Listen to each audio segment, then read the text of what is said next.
Gareth, thanks for talking to us. Pleasure. I was looking at the last 12 months. Played 10, won 7, drew 1, lost 2. 38 goals scored, so you're scoring goals for fun and really tight as well, averaging less than a goal a game in terms of conceding. How do you reflect on the last 12 months? I mean, it's job done really, wasn't it? Yeah, I think two parts really. There's the European Championship qualifiers, and then there's the Nations League, which nestled in the middle. So if I looked at the Nations League from the start of the competition, which you have to really, what was our objective? Our objective then was to get to the semi-finals, which, given the quality of the group we were in, was really pleasing. Really good performances. Croatia, both games, and away in Spain in particular. And then we had this long 6-month wait for the semi-finals, and then the really strange build-up with the Champions League final 3 days before and the Europa League final just before that. So it was a really unique situation. But right through that competition, really good quality of games. We learned more about our team in those moments than we did in the rest of the year, really. So we were pleased to have got to there, but then of course when you're in the semi-final you want more, and we didn't play well enough on the night to warrant getting through.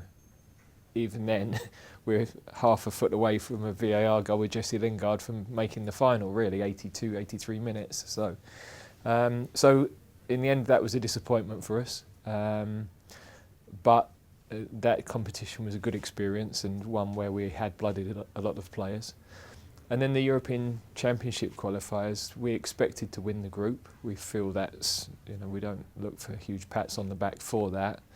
But I think the way that we played and the way that we took apart those lower ranked teams, that hasn't been what we've achieved in the past. We were much more free flowing. We think we found a way to break those packed defences down, and I don't think, bar the game in Prague where we didn't get going, I don't think we could have done any more than we did. So, as you say, yeah, generally we've achieved our objectives. Going forward, you scored so many goals in 2019, but were there any issues at the back? There's been a lot of criticism about the defence. You conceded probably more goals than you wanted to, even though I think you only conceded 9 goals in the year. Is that the area where you need to improve before the Euros? Well, I think as a team we're going to have tougher tests defensively than we've had to this point. There's probably 2 areas. When we're defending as a team, we haven't had issues. It's been where really we've conceded the ball in our half and quick counter-attacks, a couple of set plays, defending corners, although a couple of those teams are outstanding at those attacking set plays. So we knew that would be an area for the Czechs and for the Dutch.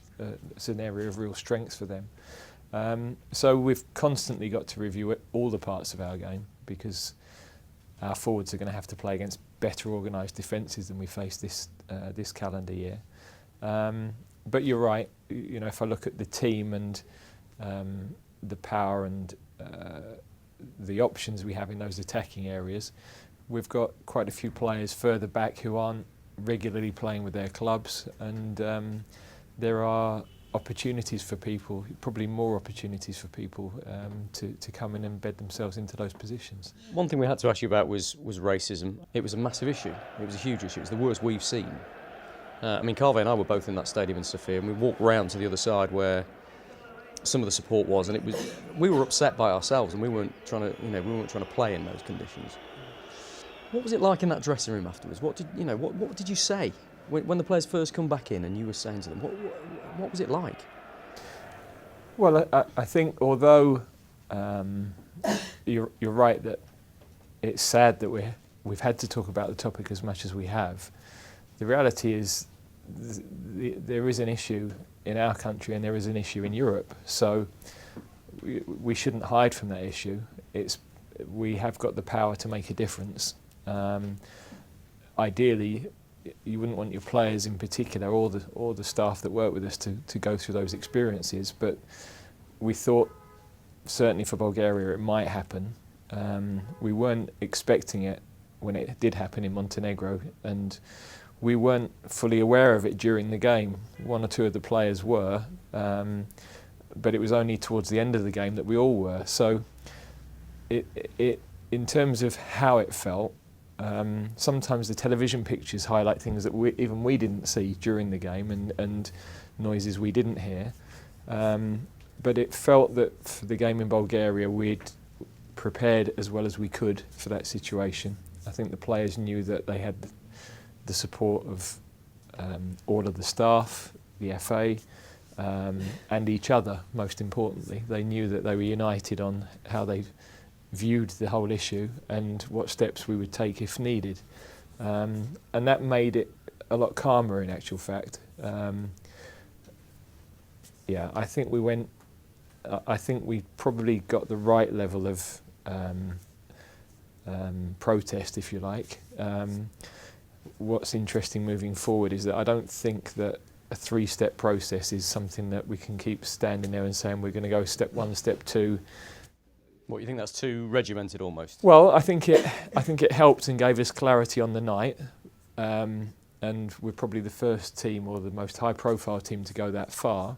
But I think what does that mean moving forward? That everybody gets three goes, and then for a one-off, I think that worked. But I think moving forward, that would be less effective. And look, it's clear that there have been incidents in Italy and other places since where this is a problem.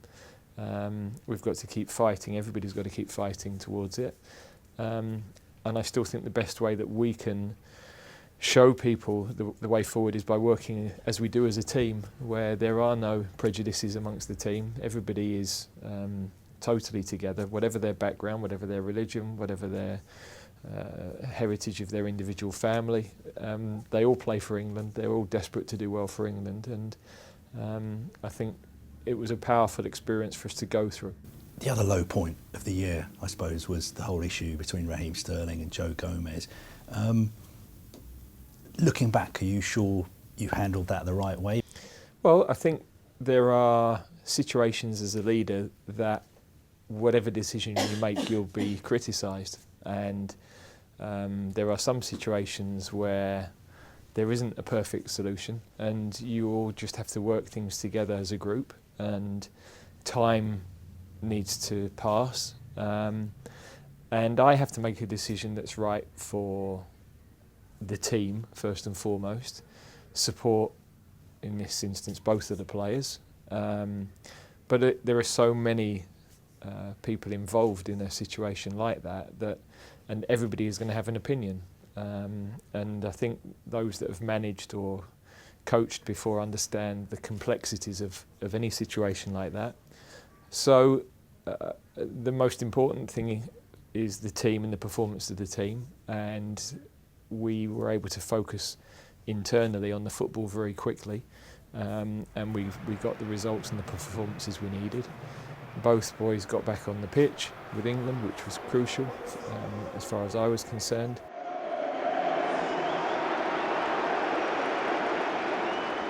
Not sure what the crowd's reaction was there.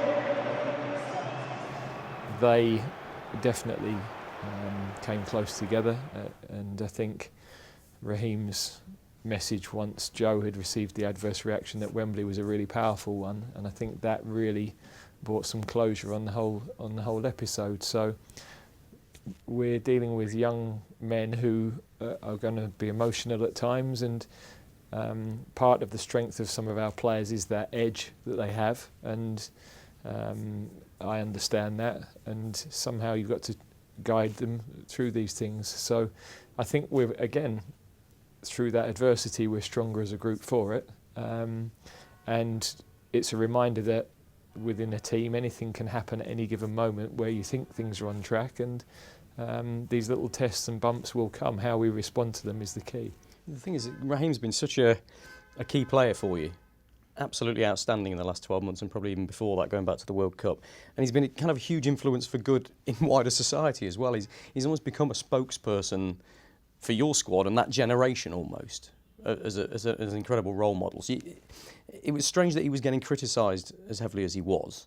And yet that side of him, that passion, if you haven't got that, you're not the same player, are you? Is that the difficult thing from your perspective, to get that balance right almost, that you want a bit of fire in the belly? You don't want him to be coming from a defeat against a title rival on the weekend and saying, oh, that's fine, we'll just move on. Yeah, I mean, the first thing to say is his performances and the way he has carried himself in the last couple of years have been phenomenal. So, you know, he's played as well as anybody in the league, I think. He's been as important to us as any player. That's been for a long period of time, by the way. But of course, he's added the goals for us as well now, that have put the numbers on top of the performances. And then he's been able to make a difference to wider society. I think some of the things he highlighted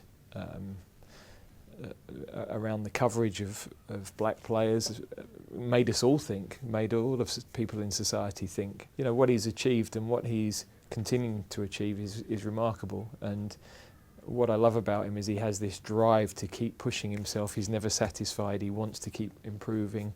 You can see his hunger to score goals now that maybe wasn't apparent 3-4 years ago, just from the positions that he was getting into and the drive to get into those positions. So he's now got a brilliant opportunity to go again on an international stage next summer in a major tournament, and I've no doubt he will perform at a really high level for us. Just looking ahead to next summer, is the Euros going to be even more special for you because of your personal history of Euro 96 and what happened to you at Wembley in the semi-final? Well, it's really, that is the past, and this team is about this group of players and this group of staff, and I think really everything about 96 was kind of done to death during the World Cup in Russia. So, do these players even remember what happened in 96? Have they ever talked to you about the penalty miss? Or given that Jadon Sancho was born in 2000, probably not. You know, that's makes me feel very old, and so there's no need for me to drag them through it. They have been aware of England history, of course, and what I said to all of the group when we started was, look, England have a history, and there is this disconnect with the supporters, but it isn't your fault. It's my generation of players, me in one instance. We've had outstanding players and teams that haven't quite got as far as we would have liked to, but this group shouldn't be burdened by that. You know, this is their opportunity. The reality is we've been to 2 semi-finals now in 2 years, and it's 30 odd years since we've been to one. So this team are on a good trajectory. I never felt that in 96. You felt the excitement and you felt the support. Of course, 8 or 10 countries probably will have the opportunity to have their group matches at home. So Germany have a home tournament up to the group stage. Spain do. Holland do. So we're in the same boat as all of those teams, unless we get to the semi-final, when we then have that home advantage. So to me, that doesn't put any additional pressure. The odds are interesting given our track record, and I still think that Belgium and France have proved themselves to be the top-ranked nations in Europe and in the world over a period of time, and Portugal having won, reigning European champions and Nations League winners, really savvy, experienced team at winning things. So we're getting younger and younger. We've got to be careful we don't get too young. But I think people can see there's something to get excited about. We have high internal expectations. And of course, we want the fans to be excited and we want them to be looking forward to things. So I don't want to take away that hope and that excitement. That's what we watch sport for. But I don't personally feel any additional pressure. It's something that we should be really looking forward to and enjoying. We just have to try and win each match. We've been in groups in the past where people have looked at the group and assumed we could stroll through it, and that hasn't happened. I've watched that as an England fan as a kid, and I've seen it as a player in 2000 in Belgium. we managed to beat Germany, but went out to losing to Romania. So I think we should just focus on how do we get through the group, and then what will be, because every route to the final in this tournament, because of the quality of the opposition, is if everybody gets through, is quite difficult. What about on the selection issues? What have you made of the way Dele Alli has been playing recently? Is he firmly back in your thoughts now? Well, he's never been out of our thoughts. The reality at the start of this season was he missed quite a chunk of pre-season and hadn't really played September, October camps. He wasn't playing particularly well at the end of October, so I didn't feel that it was right to leave out the players that had been with us September, October for the November games. But we know what Dele can do. He's been one of the players who's probably picked up more caps than most of the others in our time since we took over the team. Obviously that 10 role that he's playing with Jose now, I think everybody would agree is his best. And his game's about getting in the box and scoring goals, and that's what he's doing at the moment. So he's one of many. You know, we could talk about 6 or 7 different players that are in the squad or on the fringes of the squad, and he's firmly in that bracket. Obviously, there's a big clamour for Jack Grealish at the moment, who's another player who's playing in that number 10 role. Certainly, never too late for people to come in.